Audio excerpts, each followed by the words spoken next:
মহান স্বাধীনতা ও জাতীয় দিবসে উৎসবের আমেজে মাতে রাজধানী।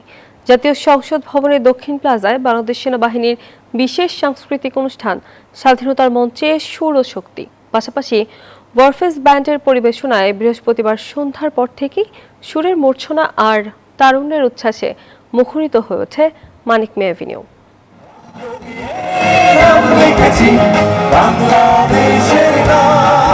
দিনের আলো ফুরাতেই বর্ণিল আলোয় সেজে ওঠে সংসদ ভবনের দক্ষিণ প্লাজা ও মানিক মে অ্যাভিনিউ।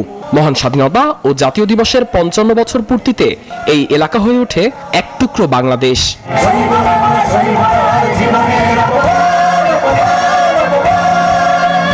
সন্ধ্যার আগে থেকেই প্রিয়জন আর পরিবার নিয়ে অনুষ্ঠান স্থলে জড়ো হন হাজারো মানুষ।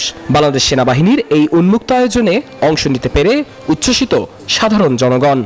ঈদের পরে এই প্রথম কনসার্ট অনেক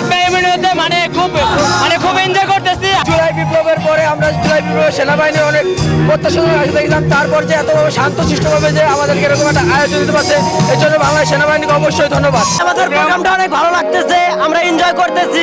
আমরা মিরপুর থেকে আসছি 4 বন্ধু মিলে।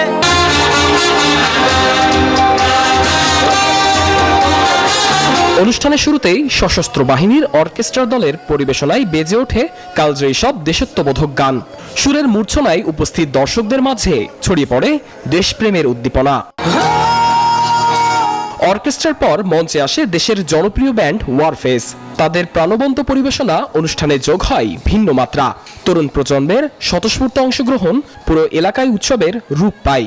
ওয়ারফেজ ব্যান্ডের হচ্ছে একজন সদস্য মিজান, ওনাকে খুব মিস করছি। আমরা খুব এনজয় করতেছি এবং সবাই খুব এনজয় করতেছে। সুর আর আলোর মেলবন্ধনে আনন্দঘন আয়োজনে শেষ হয় ৫৬তম স্বাধীনতা দিবসের এই বিশেষ রাত। সাদমান রাফিদ, নিউজ 24, ঢাকা।